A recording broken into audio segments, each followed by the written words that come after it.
Ya sudah memang kesulitan di dalam membahas ini ya apa ini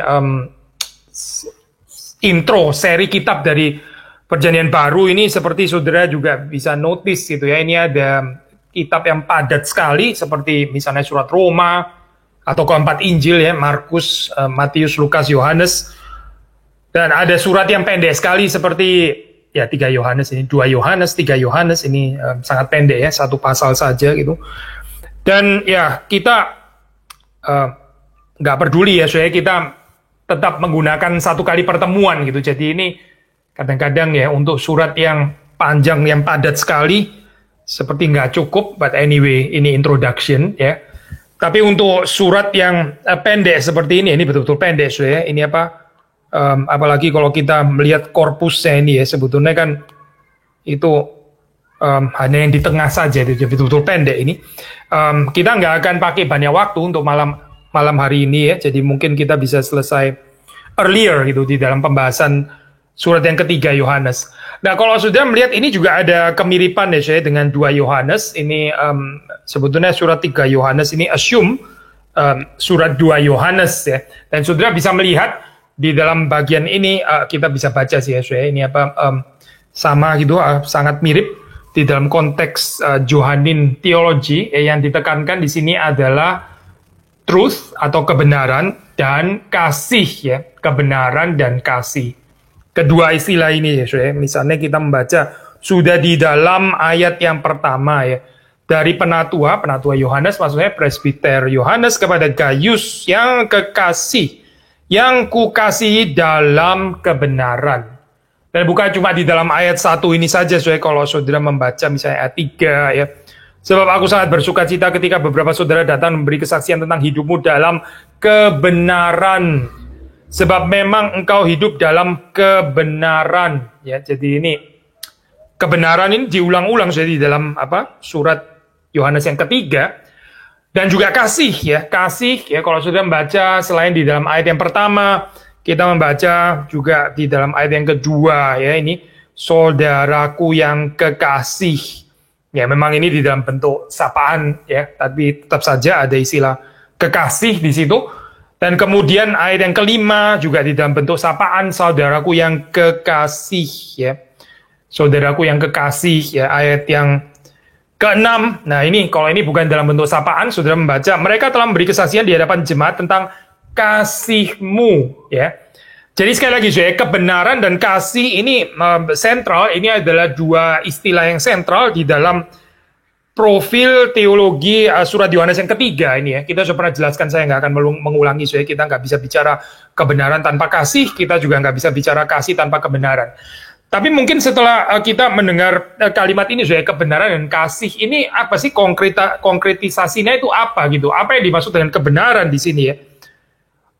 Ya 3 Yohanes sangat minim, waktu menjelaskan gitu ya, kita hanya bisa melihat dari surat ini saja gitu. Kalau saudara membacanya di sini ya, kita bisa merekonstruksi kira-kira apa yang disebut dengan kebenaran di sini ya. Hidup di dalam kebenaran itu maksudnya apa gitu. Dan hidup mengasihi itu konkretisasinya itu apa. Nah kita bisa melihat dengan jelas juga sebetulnya, meskipun surat ini sangat pendek ya. Apa artinya orang itu menghidupi kebenaran? Apa artinya orang itu menyaksikan kebenaran? Nah kalau saudara melihat misalnya di sini ya, selain Gaius, juga saudara membaca di dalam ayat ke-12 ya, tentang Demetrius ya. Semua orang memberi kesaksian yang baik. Demetrius di sini ya, selain Gaius ya, ini yang dikasih di dalam kebenaran. Demetrius juga adalah seorang murid yang memberi kesaksian yang baik. Malah kebenaran sendiri memberi kesaksian yang demikian, dan kami juga memberi kesaksian yang baik tentang dia, dan engkau tahu bahwa kesaksian kami adalah benar ya. Jadi saudara melihat di sini ada satu ya, kita nggak bisa komentar banyak tentang Demetrius ini ya, tapi di sini dikatakan tentang seseorang yang memberikan ini adalah seseorang yang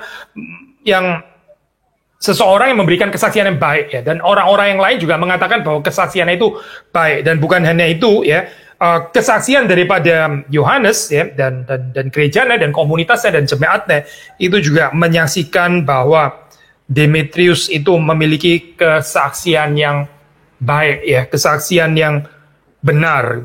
Nah, ini kita melihat jadi di dalam surat 3 Yohanes ini ada Gaius, ada Demetrius ya. Jadi satu rekomendasi yang diberikan oleh presbiter Yohanes di sini ya.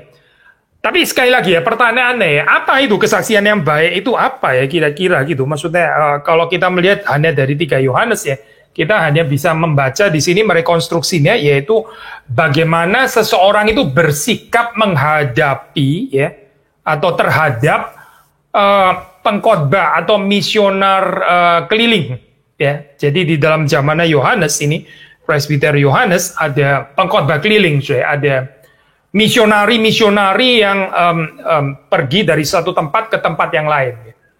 Lalu pertanyaannya ya, bagaimana seharusnya jemaat menyambut orang-orang seperti ini? Jadi early church itu ada pekerjaan Tuhan yang dilakukan, yang dinyatakan melalui misionari keliling seperti ini ya, pengkhotbah keliling ini gitu.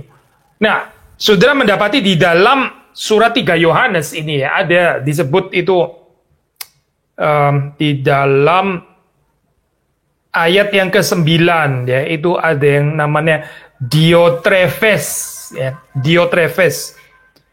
Nah, Diotrephes ini kontras ya, tadi disebut Gaius, lalu terus kemudian ada di dalam bagian yang terakhir itu Demetrius, lalu di sini Diotrephes ya.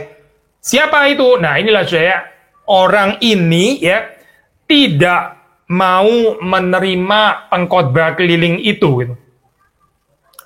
Diotrephes ini adalah di dalam surat 3 Yohanes ini ya, ini adalah musuh ya di dalam hal ini ya. Dia menolak ya, dia tidak bersedia menyambut ya pengkhotbah keliling ini. Jadi ini kalau saudara membaca di dalam apa ya, ini surat Yohanes yang ketiga ini virtue hospitality ya, saudara. Ini apa, menyambut, membuka rumah ya, hospitality, lebih daripada sekedar keramahan ya, saudara. Tapi apa ya terjemahan bahasa Indonesia ya? Ya, menyambut gitu, sikap yang menyambut ya. Nah, ini yang precisely lacking, yang tidak ada pada Diotrephes gitu. Saudara membaca di dalam ayat 10 misalnya ya. Saya baca ya. Atau saya baca dari ayat 9. Aku telah menulis sedikit kepada jemaat, tetapi Diotrephes yang ingin menjadi orang terkemuka di antara mereka tidak mau mengakui kami. 10. Karena itu apabila aku datang, aku akan meminta perhatian atas segala perbuatan yang telah dilakukannya. Diotrephes maksudnya, sebab ia melontarkan kata-kata yang kasar terhadap kami dan belum merasa puas dengan itu. Ia sendiri bukan saja tidak mau menerima saudara-saudara yang datang. Jadi ia nggak mau menerima, nggak mau menyambut mereka, tidak mau menerima saudara-saudara yang datang, tetapi juga mencegah orang-orang yang mau menerima mereka dan mengucilkan orang-orang itu dari jemaat. Ini sudah kejahatan ya. Dia sendiri nggak mau menerima ya, itu satu hal ya. Tapi dia juga menghalang-halangi ya. Dia menghasut orang lain supaya juga memihak kepada dia untuk tidak bersikap ramah, sama-sama tidak menerima juga ya. Ya, pengkhotbah keliling itu, misionaris saudara-saudara yang ya ini memberitakan Injil itu ya, dia bahkan menghasut ya jemaatnya di dalam hal ini ya, untuk juga nggak menerima mereka. Ya, Yohanes ya mengatakan ya ini adalah perbuatan yang jahat ya, sampai Yohanes mengatakan dalam ayat ke-11, saudaraku yang kekasih, jangan meniru yang jahat. Apa itu kejahatan di sini, saudara? Kejahatan itu di sini di dalam surat yang ketiga Yohanes, yaitu tidak menerima orang-orang yang diberkati oleh Tuhan ya. Dan bukan cuma itu, saya bahkan menghalang-halangi orang lain juga untuk tidak menerima mereka ya, kalau diperluas tidak mendengarkan mereka ya. Ini satu kejahatan ya, saya, kalau ada orang mau mendengarkan firman Tuhan tapi karena mungkin ada satu orang yang benci, nggak seneng sama satu hamba Tuhan itu gitu. Lalu dia menghalang-halangi supaya orang yang lain juga jangan mendengarkan hamba Tuhan itu ya. Terus kemudian menghasut mereka untuk juga ikut benci kepada hamba Tuhan itu. Padahal ini adalah hamba Tuhan yang diurapi oleh Tuhan. Padahal ini adalah hamba Tuhan yang dipakai oleh Tuhan. Dalam konteks surat 3 Yohanes ini adalah misionari keliling yang memang adalah orang-orang yang mempunyai integritas ya. Jadi ini bukan gambaran orang-orang yang apa ya namanya saya, misionari palsu atau rasul palsu, pengkhotbah palsu, tidak ya, tapi ini adalah rekan-rekan yang sekerja, ya rekan-rekan sekerja dengan presbiter Yohanes. Tapi terus kemudian orang seperti Diotrephes ini tidak mau menerima mereka. Saudara di sini saudara membaca kejahatan itu ya, ini apa bisa dinilai di dalam aspek ini, yaitu apa saya tidak bersedia menerima ya orang yang sedang melakukan pekerjaan Tuhan. Dan bukan cuma itu, sekali lagi dia bahkan menghasut orang-orang yang lain lagi gitu ya, supaya tidak juga menerima ya ini hamba-hamba Tuhan ini, atau di dalam konteks pada saat itu yaitu para misionar ya, saudara-saudara yang memberitakan Injil itu ya. Jadi ini memang adalah ya seorang yang jahat ya, saudara, seperti kita membaca dalam ayat yang ke-11 itu. Saudaraku yang kekasih, jangan meniru yang jahat, melainkan yang baik. Barang siapa berbuat baik, ia berasal dari Allah. Tetapi barang siapa berbuat jahat, ia tidak pernah melihat Allah. Wah, kalimat ini keras sekali ya, saudara. Ia tidak pernah melihat Allah. Siapa, saudara? Yaitu dia yang berbuat jahat. Apa artinya berbuat jahat di sini? Yaitu tidak menerima ya rekan-rekan yang sedang berjuang untuk memberitakan firman, memberitakan Injil. Nah memang ya saudara, ini kalau sudah membaca dalam konteks apa ini jemaat mula-mula ya, ini memang kompleks situasinya ya saudara. Ada juga memang pengkhotbah palsu sih, ada juga rasul-rasul palsu, hamba Tuhan yang hamba Tuhan palsu gitu ya, yang keliling-keliling gitu ya, sampai kalau saudara membaca di dalam tulisan ini ya saudara, apa Didache itu ya, kalau saya nggak salah ingat sampai ada pengaturan di situ ya.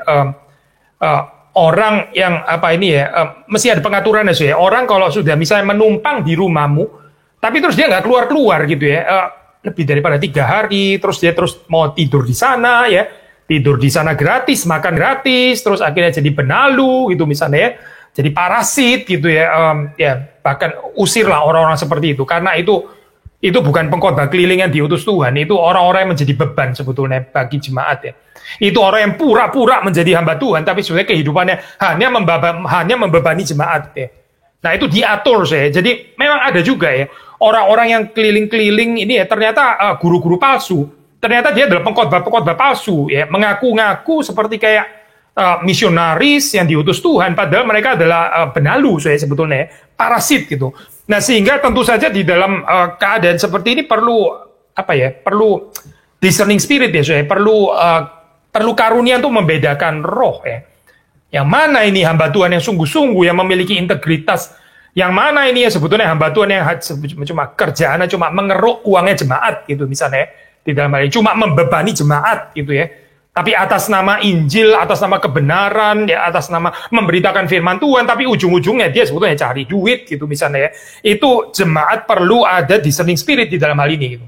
Harus bisa membedakan saya di dalam hal ini ya. Tetapi di dalam konteks surat Yohanes yang ketiga ini bukan hamba Tuhan seperti itu saya. Ini bukan misionari yang mempunyai kelakuan seperti itu ya, yang terus masuk ke rumahnya orang terus gak mau keluar gitu ya. Terus bilang Tuhan berkata kepada saya mesti tinggal di sini 3 bulan makan gratis gitu misalnya ya. Tidak saya, ini bukan jenis hamba Tuhan seperti itu, melainkan ini adalah saudara-saudara yang setia ya, yang berintegritas, yang memang tekun di dalam memberitakan Injil. Sebab kalau mereka bukan orang-orang seperti itu, pasti Yohanes, presbiter Yohanes, tidak akan memberikan nasihat seperti ini ya untuk menerima mereka.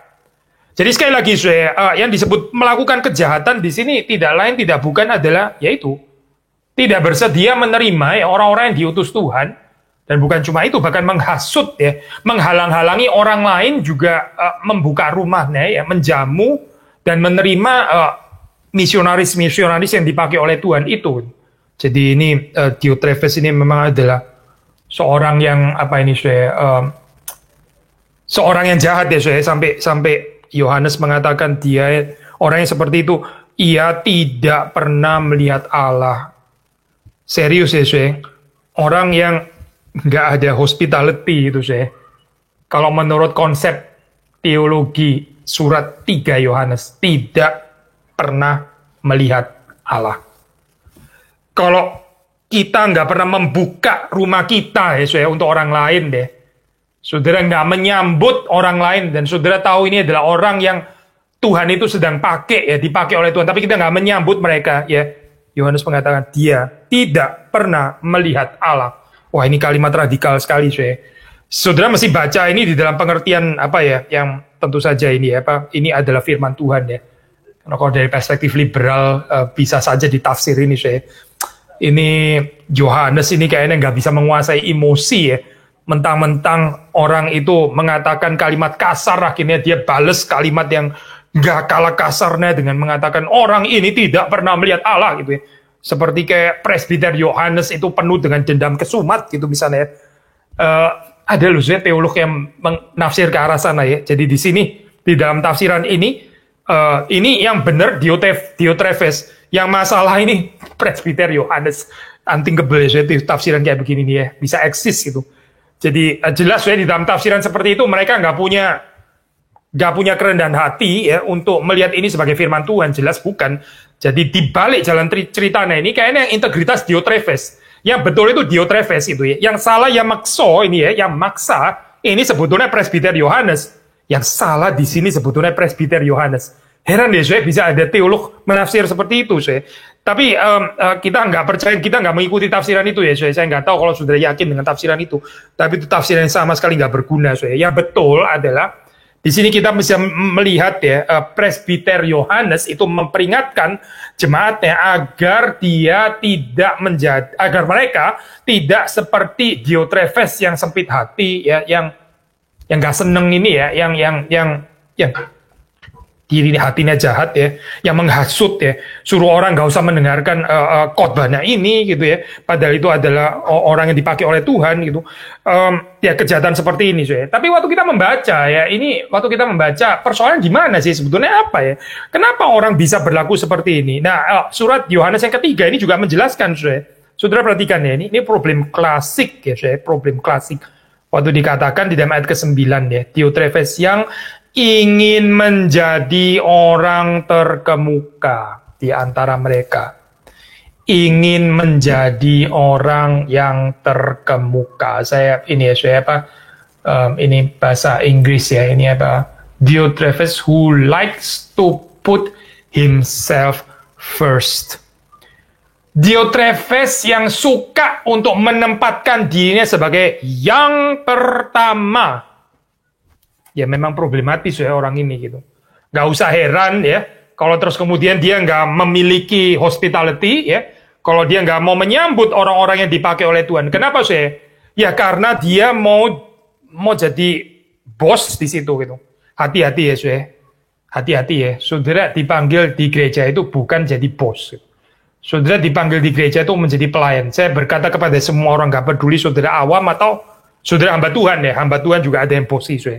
Hamba Tuhan bosi juga ada juga gitu. Tapi mungkin juga jemaat awam yang bosi, ya mungkin karena dia kaya atau apa, nggak tahu lah ya. Bisa macam-macam. Mungkin karena dia punya koneksi dan supaya hati-hati. Saudara tidak dipanggil untuk menjadi orang yang terkemuka. Orang yang mau menjadi terkemuka itu memang betul saya dikatakan oleh presbiter Yohanes. Memang dia nggak melihat Allah. Sekali lagi ya, saya. Orang yang mau menjadi pertama di gereja, ya orang yang mau menjadi yang paling terkemuka di gereja, itu orang yang tidak pernah melihat Allah. Betul kalimat itu, saya. Jadi ini sebetulnya simptom ini kenapa keluar seperti ini. Ini wajar saja, saya wajar saja. Gitu. Akhirnya dia itu nggak mau menerima ya para misionar ya. Ya takut disaingi gitu ya. Kenapa mesti ada persaingan seperti ini? Kan saya pemimpin penguasa lah sebetulnya, bukan pemimpin. Di jemaat ini ya, ngapain mesti ada tamu-tamu seperti ini? Ntar bikin saya sudah mulai insecure ini dengan ada tamu-tamu seperti ini gitu ya. Biarlah saya tetap berkuasa di gereja saya karena memang saya adalah yang paling terkemuka di sini. Memang problematis ya, ternyata orang ini ya. Sekali lagi ya, kalau kita melayani di gereja, kita itu dipanggil untuk menjadi hamba ya. Bukan menjadi yang terkemuka gitu. Terkemuka itu pengejaran dari setan, bukan hamba Tuhan itu, bukan. Orang yang melayani Tuhan bukan untuk menjadi terkemuka. Saudara coba renungkan kehidupan Yesus Kristus, kalau dia datang ke dunia lalu dia mau menjadi terkemuka, coba jadi apa, saudara? Padahal dia memang sudah terkemuka juga. Sudah terkemuka, nggak perlu menjadi terkemuka, sudah kan? Tapi saudara perhatikan kerendahan hatinya. Dia nggak mengejar reputasinya sendiri. Dia tidak berusaha menjadi yang the first, tidak gitu. Tapi dia melayani dengan rendah hati. Maka saudara dan saya ya, kita dipanggil di dalam kehidupan pelayan gereja itu bukan untuk menjadi orang yang terkemuka. Kalau kita mau menjadi yang the first, ya, kalau kita mau menjadi yang pertama, yang terjadi adalah, ya ini sudah kita jadi kehilangan hospitality. Kita jadi gak bisa menjadi orang yang menyambut, ya. Gak bisa menjadi orang yang membuka pintu hati kita, ya. Supaya orang lain tuh masuk ke dalam kehidupan kita, nggak bisa. Sudah. Kita jadi orang yang tertutup, ya. Gereja kita pun juga tertutup, gitu ya, semuanya tertutup, serba eksklusif dan sebagainya, seperti yang terjadi pada Diotrephes dan ya orang-orang yang dihasut itu. Dan saudara perhatikan juga ini ya, di dalam surat ini kita bisa baca, kita baca dari ayat 5 aja lah, ini dari ayat 5. Saudaraku yang kekasih, engkau bertindak sebagai orang percaya di mana engkau berbuat segala sesuatu untuk saudara-saudara, sekalipun mereka adalah orang-orang asing. Jadi misionari-misionari ini adalah memang orang asing, orang asing. Ya kalau mereka orang dari daerah situ ya nggak perlu disambut gitu ya. Mereka punya rumah sendiri di sana, punya tempat tinggal. Tapi ini adalah orang-orang asing yang berjalan keliling untuk memberitakan Injil. Tapi terus kemudian ini saudara-saudara ini dinasehati ya. Mereka telah memberi kesaksian di hadapan jemaat tentang kasih-Mu. Baik benar perbuatanmu jika engkau menolong mereka dalam perjalanan mereka. Menolong mereka dalam perjalanan mereka dengan suatu cara yang berkenan kepada Allah.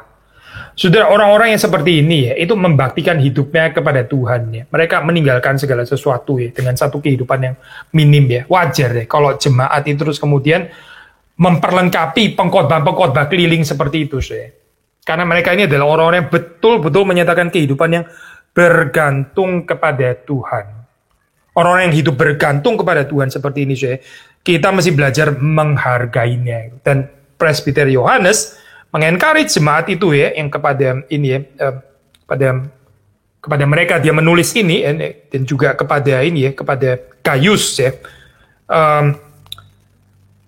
perlu ya orang-orang seperti itu didukung seperti saudara membaca di dalam ayat yang ke-6 ya. Sebab karena namanya, karena nama Tuhan, mereka telah berangkat dengan tidak menerima sesuatu pun dari orang-orang yang tidak mengenal Allah.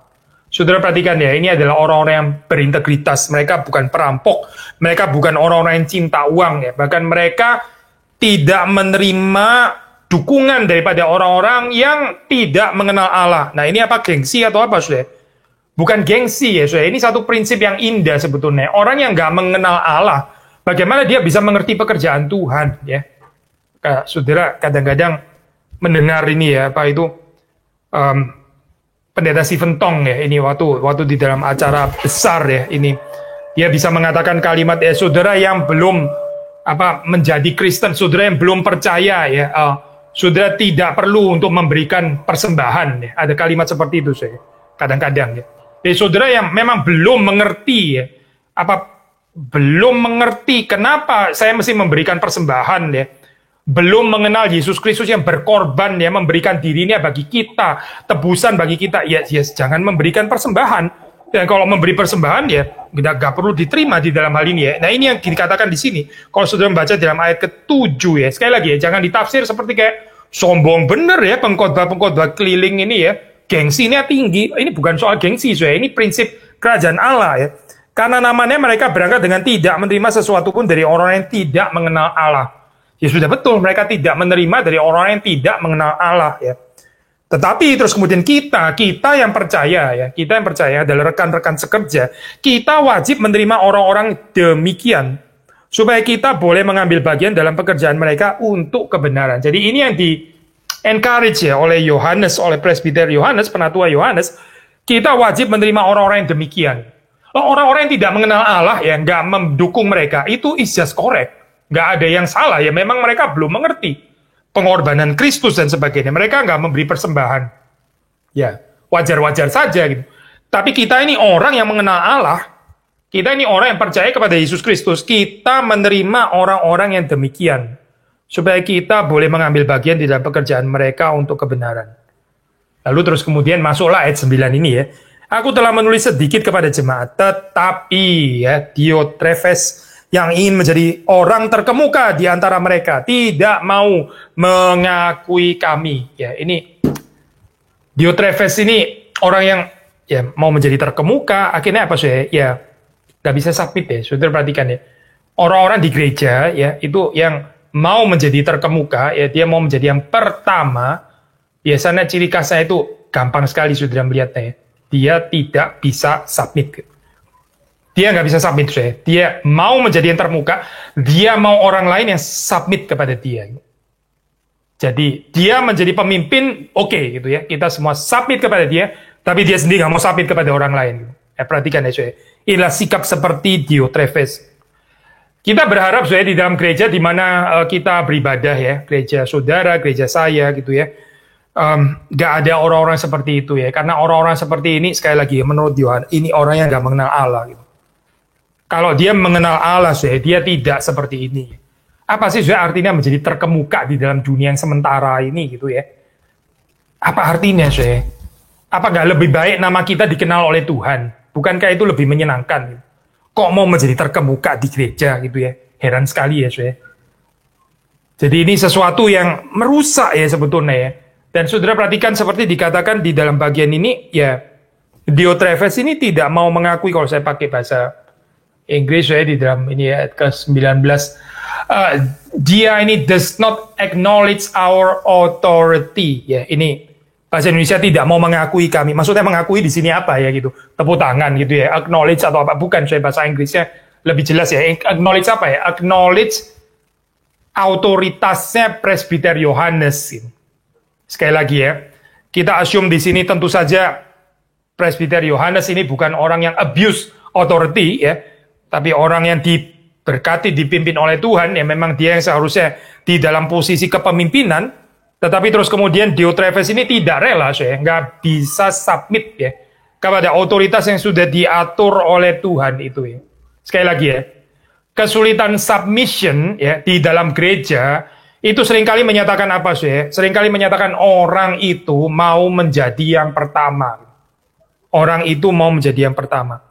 Kita bersyukur ya saya di apa ini di ya perjanjian baru kita bisa mendapatkan apa ini apa persoalan-persoalan seperti ini diadres ya. Ya saudara, jadi melihat gambaran yang saya realistik ya, termasuk di dalam gereja mula-mula gitu. Tetap bukan gereja ideal, saya tetap banyak masalah juga ya, banyak masalah seperti gereja saudara dan saya juga banyak masalah gitu ya. Ini bukan gereja saudara dan saya yang banyak masalah, terus gereja mula-mula nggak ada masalah sama sekali gitu ya. Terus waktu kita baca Alkitab, kok nggak ada masalah ya? And they live happily ever after, and they worship happily ever after, and they sing psalms happily ever after, and they pray happily ever after. Oh enggak sih, ini bukan itu gambarannya gitu. Ini adalah gambaran gereja yang bermasalah ya.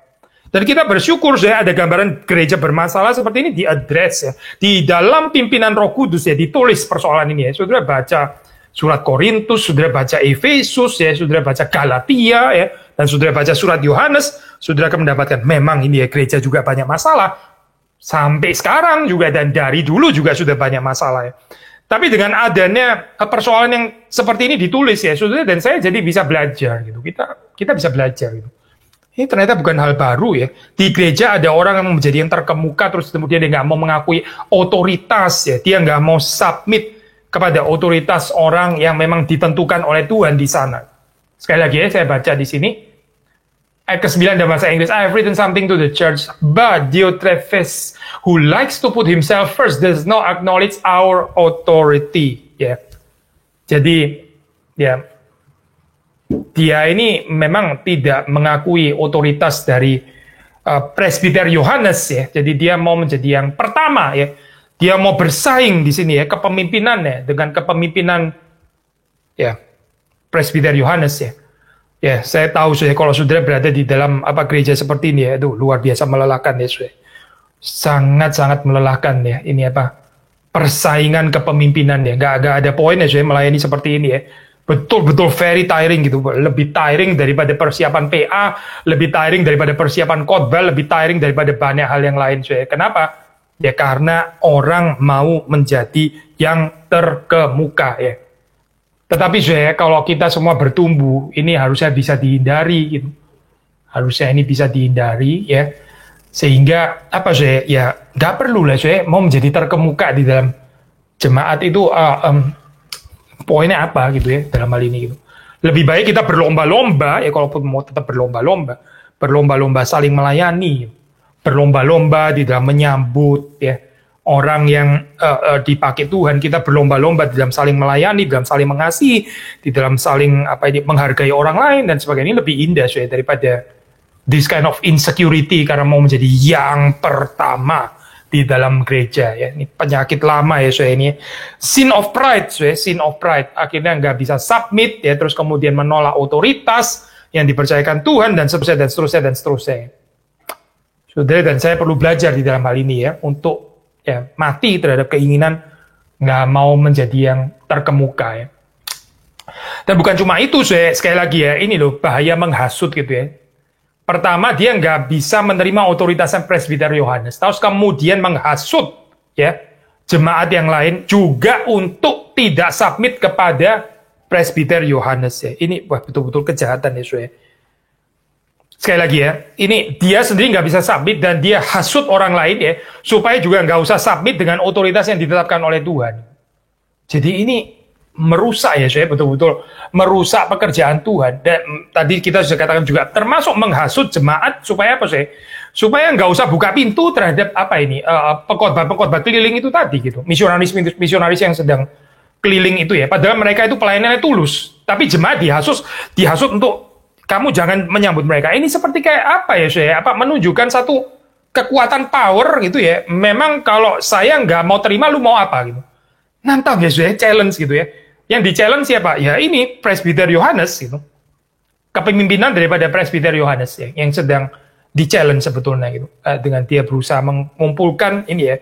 Dia pengikut-pengikut yang mendukung dia ya, yang challenge authority daripada presbiter Yohanes. Sekali lagi ya saya, ini problem seperti ini satu problem yang sederhana sebetulnya, tapi seperti kayak di sepanjang sejarah gereja itu berulang terus gitu ya. Berulang terus. Tapi apa yang kita bisa belajar sekali lagi ya, ini saya berbuat baik ya. Apa artinya? Ya ini submit ya. Menjadi orang yang rendah hati ya, bisa dipimpin, membuka kehidupan kita, membuka rumah kita ya untuk bisa menerima ya orang-orang yang memang membutuhkan tumpangan. Ya, ini semua virtue yang sedang diangkat di dalam surat Yohanes yang ketiga ini. Terakhir saya mungkin ini ya di sini ini apa sih sebetulnya yang menjadi persoalan ini ya antara Diotrephes dan si presbiter Yohanes selain tadi ya persoalan spiritualitas, tapi juga agaknya ada konsep eklesiologi yang berbeda saya di sini, konsep eklesiologi yang berbeda dan juga konsep tentang misi ya, misi yang berbeda. Jadi menurut presbiter Yohanes ya, itu ada orang-orang yang diutus ya keluar dari gereja ya, terus pergi ke tempat lain dan sebagainya. Ini sesuatu yang baik. Tapi menurut Diotrephes, gak usah campur-campur seperti ini. Lu dari gereja itu ya sudah, lu urus gereja itu saja gitu. Gak usah keliling-keliling ke tempat-tempat lain. Gak usah datang-datang ke kota-kota lain dan sebagainya. Kota-kota lain sudah ada gerejanya masing-masing. Jadi you jangan campur-campur. Itu versinya Diotrephes lah ya. Presbiter Yohanes ya itu gambarannya adalah gereja. Itu adalah gereja misionar. Ya, ini adalah gereja yang harusnya mengutus orang-orang itu keluar. Ya. Dan betul-betul keluar, saya pergi ke kota lain dan sebagainya. Ini gambarnya presbiter Yohanes. Gambarnya Diotrephes adalah kita mempertahankannya di dalam. Ya, jadi misionaris datang dari kota. Apa-apaan misionaris datang ke kota lain? Kita sendiri kurang apa misionaris gitu misalnya? Gak usah dong keliling-keliling gitu ya. Misionaris datang dari negara, gak usah. Kita Indonesia bisa cukup sendiri. Atau negara lain juga bilang seperti itu gitu. Gak usah lah ada misionaris dari negara-negara lain. Kita sendiri bisa ada misionaris sendiri begitu misalnya ya. Jadi memang lain saya di sini konsepnya gitu. Dan mungkin yang lebih ini ya saya lebih core di sini ya itu lain konsep eklesiologinya saya. Eklesiologinya sudah perhatikan ya. Konsep presbiter Yohanes ya. Presbiter Yohanes ini konsep eklesiologinya itu eklesiologi universal. Konsep di dalam Diotrephes itu ya, ini dia itu konsentrasi kepada eklesiologi partikular, lokal ya. Sebetulnya nggak harus salah sih saya kalau dikatakan ini ya, lokal tentu saja ada tempatnya, tapi saudara perhatikan ya, kalau kita nggak hati-hati di sini ya, terus kemudian kita itu sangat eksklusif di dalam gereja lokal kita ya, nggak ada konsep universal gitu ya, ini saudara seiman ya, Kita bukan satu-satunya sinode di dunia ini gitu misalnya. Kita bukan satu-satunya gereja lokal di dunia, apalagi ya sudah pasti lah ya. Masih ada gereja-gereja tetangga yang lain kan sebetulnya gitu. Nah ini loh saya konsepnya ini hiper ya, ultra particular gitu. Me and my church gitu ya. Saya dan gereja saya gitu. Saya dan sinode saya. Yang lain kayak nggak ada sama sekali saya. Ya ini persoalan Diotrephes gitu. Rentan sekali saya untuk menjadi yang terkemuka gitu kalau saudara perhatikan. Nah, saudara perhatikan ya ini eklesiologi ini berkaitan dengan spiritualitas ya, berkaitan dengan doktrin dan semuanya nyambung saya. Ini bukan sesuatu yang fragmented ya.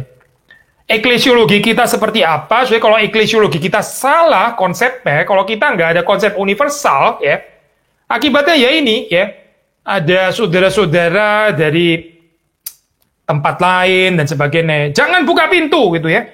Itu bukan anggota gereja kita gitu ya. Kita cuma ngomong sama anggota gereja kita saja gitu. Apain lu ngomong-ngomong sama anggota gereja lain? Itu bukan jemaat kita gitu. Wah, Diotrephes ya, ini Diotrephes syndrome gitu. Konsep family sih family, tapi family-nya kayaknya ini konsep family yang keliru lah, saya seperti ini ya. Karena kita bicara kingdom of God kok sebetulnya di sini. Nah ini Yohanes ini mengerti kingdom of God. Bagi Diotrephes kingdom of God yaitu gerejanya dia gitu. Gerejanya dia itu jadi kingdom of God gitu. To be precise bukan kingdom of God lah. Kingdom of Diotrephes sebetulnya gitu ya. Jadi gerejanya Diotrephes itu adalah his own kingdom ya. Dia mau menjadi yang terkemuka ya karena dia memang mau menjadikan dirinya sendiri rajanya di dalam kerajaannya. Kerajaannya siapa? Ya kerajaannya Diotrephes. Hati-hati ya saya dengan konsep eklesiologi yang seperti ini. Hati-hati kalau gereja saudara itu seperti itu ya. Nah, Alkitab sudah memperingatkan. Yohanes keras ya sudah di sini mengatakannya. Ia, saya baca lagi ya saya kalimat ini ya. Ia tidak pernah melihat Allah. Ia tidak pernah melihat Allah. Saudara dan saya, kita orang yang bukan tidak melihat Allah ya saudara. Kita adalah orang yang mengenal Allah.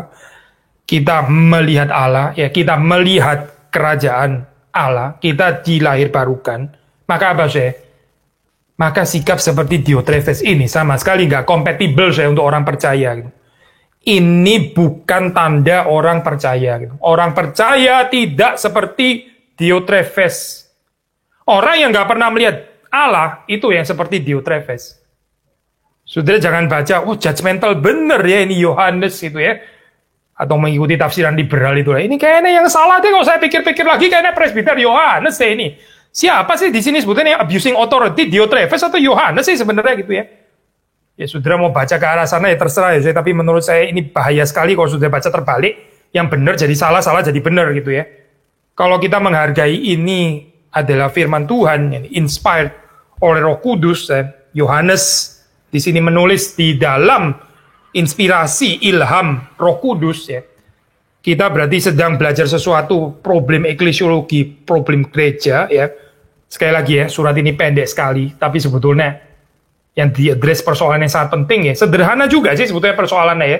Tapi sudah melihat di sini ya, konsep eklesiologi yang salah itu betul-betul bisa sangat merusak. Diotrephes melihat gerejanya, jemaatnya, ya obsesif posesif ya. Ini adalah my church, gitu ya. Ini adalah gerejaku, ini adalah kerajaanku ya, yang harus saya kontrol gitu. Saya harus exercise authority di sini gitu ya. Kalau ada pengkhotbah itu bukan dari gerejaku gitu misalnya dan sebagainya. Wah ini konsep yang seperti ini ya. Ini konsep yang kalau Yohanes bilang ya tidak pernah melihat Allah. By the way, saya waktu kita membicarakan kalimat seperti ini bukan berarti terus kemudian ini ya, saya jangan sudah tarik ekstrem. Oh berarti ini ya Pak, kalau gitu ntar mulai minggu depan ini deh, saya berkunjung di gerejanya Bapak dan saya mau khotbah di sana, gitu ya. Karena kan harusnya ini dong, saya bisa terima, bisa diterima dong, nggak boleh dilarang gitu kan ya. Ini bukan bicara tentang kekacauan, saya nggak mengencourage kekacauan organisasi. Ya. Ini bukan bicara tentang kekacauan institusi, tidak saya, bukan ngomong itu pasti gitu. Ini bicara tentang keluasan hati maksudnya gitu. Keluasan hati. Alkitab itu nggak tertarik bicara tentang fenomena-fenomena. Fenomena-fenomena itu ya di permukaan. Gitu. Yang kita tertarik itu bicara sikap hati kita sebetulnya apa. Ya tentu saja memang sikap hati yang di dalam itu harusnya terpancar keluar. Ya. Tapi sikap yang menghargai, ya, hamba Tuhan yang dipakai Tuhan, yang diurapi Tuhan. Meskipun ya dia bukan dari gereja lokal kita ya. Meskipun dia bukan dari gereja lokal kita ya. Tapi mereka adalah orang-orang yang memang menyaksikan integritas di dalam kehidupan pelayanan mereka ya. Menurut ajaran daripada surat Yohanes yang ketiga ya, kita menyambut mereka. Hati-hati saya dengan racun kesempitan hati, iri hati, bersaing kompetisi, mau menjadi yang pertama, dan sebagainya. Itu semua adalah racun yang merusak gereja ya. Maka saudara membaca lagi ya dengan tenang ini surat Yohanes yang ketiga, kita bisa mendapatkan berkat ya. Sekali lagi ini surat yang pendek, tapi kita bisa tetap belajar daripada konsep eklesiologi yang diajarkan oleh presbiter Yohanes. Kiranya Tuhan memberkati saudara-saudari sekalian. Mari kita masuk di dalam doa. Tuhan, kami bersyukur Engkau memberkati kehidupan kami, dan Tuhan mencatat juga termasuk kerusakan-kerusakan, kesulitan-kesulitan, tantangan yang dialami oleh hamba-hamba Tuhan, para penatua sejak di dalam gereja mula-mula, dan kami berdoa supaya Tuhan menyadarkan kami akan bahaya yang kami sendiri tidak kebal, yaitu ketika kami ingin menjadi terkemuka, ketika kami ingin menjadi yang pertama, ketika kami ingin menguasai dan bukan melayani. Kiranya Tuhan ampuni segala kesalahan kami. Tolong supaya kami ini memiliki kerendahan hati, kami bisa belajar saling submit satu dengan yang lain. Kami menghargai orang-orang yang Tuhan tempatkan secara ordo itu ada di atas kami. Terima kasih Tuhan, Engkau yang terus menyempurnakan gerejamu, Tuhan yang memberkati kehidupan kami semua. Demi Yesus Kristus kami bersyukur. Amin.